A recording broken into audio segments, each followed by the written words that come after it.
Hey everyone, this is Ben Carrito coming to you from Jerusalem, Israel. And today we are going to be talking a little bit about Elon Musk and Twitter. And we're going to come at it from a little bit of a different angle that is not being discussed too much, or at least not this specific aspect of this angle. Elon Musk is balking on the deal with Twitter because it was disclosed in the filings that there were supposedly less than 5% bot or fake accounts on Twitter. And Elon Musk is indicating that his initial research and whatever else is leading him to believe that at least 20% of the accounts on Twitter are fake and or bots. Now, we need to understand, Twitter has 400 million users. That means that 80 million quote-unquote users and accounts on Twitter are completely fake. They're either bots or spam or nobody's there for propaganda purposes. Whatever it is, they're not real accounts. And that's a big deal. A lot bigger of a deal than I think most people realize. Here's the issue at hand.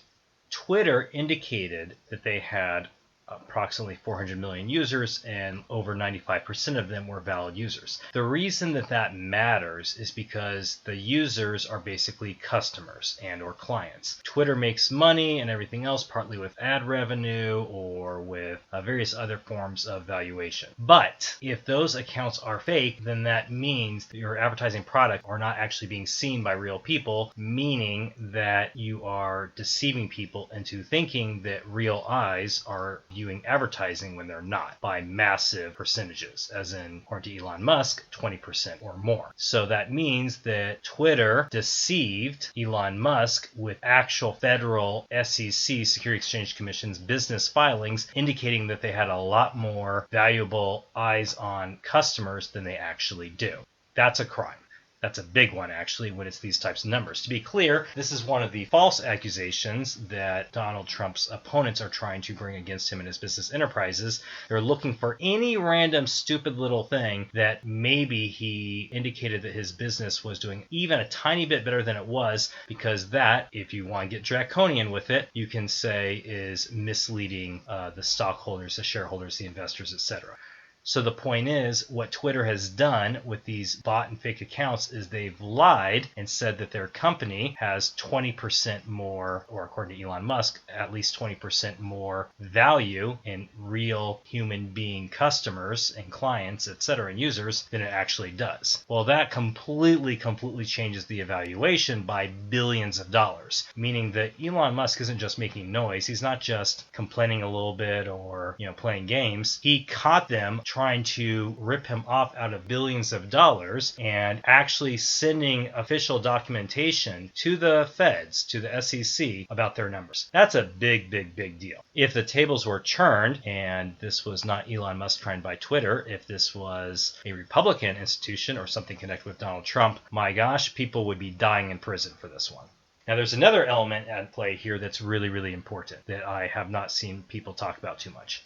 Newsweek published an audit that was later picked up by New York Post and some other news outlets that a credible independent audit indicated just under half of faux President Joe Biden's Twitter followers, that about half of them are fake. Now, here's why that's really important. Before the November 2020 election, Biden had about 11 million Twitter followers. Now he has about 22 million. But the audit is indicating that half of those are fake, meaning that we have no choice but to accept one of two conclusions. Either all the growth from pre-2020 election to now is fake bots, or Twitter has been actively inflating his account with bots to put out positive propaganda, positive messaging, to give him more likes, to move him up higher in the algorithm, etc. And that is absolutely election interference. But getting back to the first point, why is that such a big deal? Because, as we all remember, Joe Biden didn't campaign. President Trump was filling stadiums and airfields and whatever with tens of thousands of people. Biden's supposed rallies were laughed. So what some news outlets like New York Times and Forbes are saying is that he had a highly successful digital and social media campaign.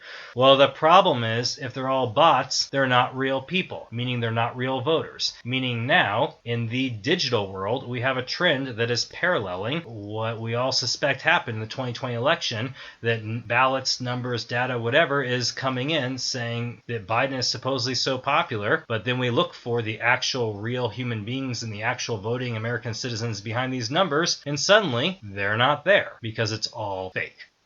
Okay, so we're going to wrap it up. This has been Carito coming to you from Jerusalem. Over and out. See you next time.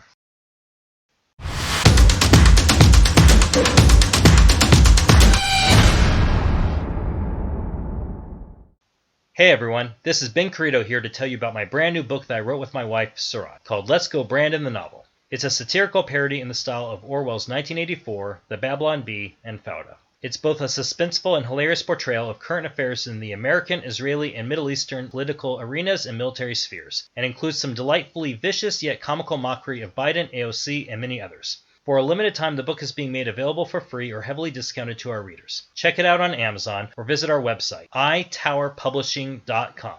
Links in the video description.